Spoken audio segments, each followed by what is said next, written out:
Hi everyone, welcome to Roja's Kitchen. இன்னைக்கு நம்ம கிச்சன்ல பாத்தீங்க அப்படினா ஒரு சூப்பரான ஒரு ரெசிபி தான் பார்க்க போறோம்.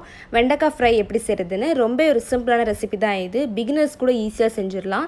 சோ வீடியோ ஸ்கிப் பண்ணாம பாருங்க. அப்பதான் நான் சொன்ன ஸ்டெப்ஸ் எல்லாத்தையுமே ஃபாலோ பண்ணி நீங்களும் இந்த சூப்பரான வெண்டைக்காய் ஃப்ரையை வீட்ல ட்ரை பண்ணலாம். இந்த வீடியோல நான் 250 கிராம் வெண்டைக்காய்க்கு தான் எல்லா அளவுமே சொல்லியிருக்கேன். இப்போ நான் கடாயில பாத்தீங்கன்னா 2 டேபிள் ஸ்பூன் அளவுக்கு எண்ணெய் ஆட் பண்ணிருக்கேன். எண்ணெய் நல்லா ஹீட் ஆகட்டும். இப்போ எண்ணெய் ஹீட் ஆயிடுச்சு. இப்போ நான் 1 ஸ்பூன் கடுகு உளுந்து ஆட் பண்ணிக்கிறேன். கடுகு உளுந்து நல்லா பொரியட்டும். அதுக்கப்புறம் நம்ம மற்ற இன்க்ரீடியன்ஸ் ஆட் பண்ணிக்கலாம். இப்போ நமக்கு கடுகு உளுந்து நல்லா பொரிஞ்சிருச்சு. இப்போ நம்ம இது கூட 10 சின்ன வெங்காயம் கட் பண்ணதை ஆட் பண்ணிக்கலாம். இப்போ நான் இதில் கொஞ்சம் கருவேப்பிலையும் ஆட் பண்ணிக்கிறேன். ஆட் பண்ணிவிட்டு இப்போ வெங்காயத்தை நம்ம நல்லா வதக்கிக்கலாம்.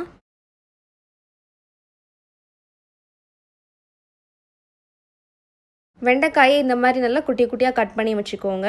இப்போ வெங்காயம் நல்லா வதங்கிருச்சு. இப்போ நம்ம வெண்டைக்காயை ஆட் பண்ணிடலாம். இப்போ நம்ம வெண்டைக்காயை ஆட் பண்ணியாச்சு. இப்போ நம்ம நல்லா வதக்கிக்கலாம்.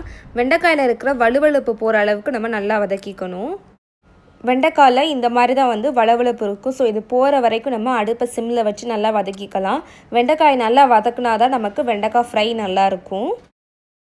வெண்டைக்காயை இந்த அளவுக்கு சிம்மில் வச்சு வதக்கிக்கோங்க. பாருங்கள், ஓரளவுக்கு முன்னாடி இருந்த மாதிரி இந்த வளவளப்பில்லை பாருங்கள்.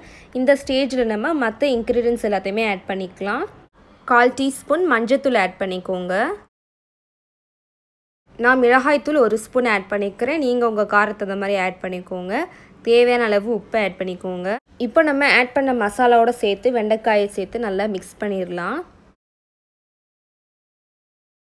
மசாலா எல்லாத்தையுமே நல்லா மிக்ஸ் பண்ண பிறகு 5 மினிட்ஸ் அடுப்பில் சிம்மில் வச்சுருங்க. அதுக்கப்புறம் நமக்கு வெண்டைக்காய் ஃப்ரை ரெடி ஆயிரும். ஸோ 5 மினிட்ஸ் சிம்மில் இருக்கட்டும்.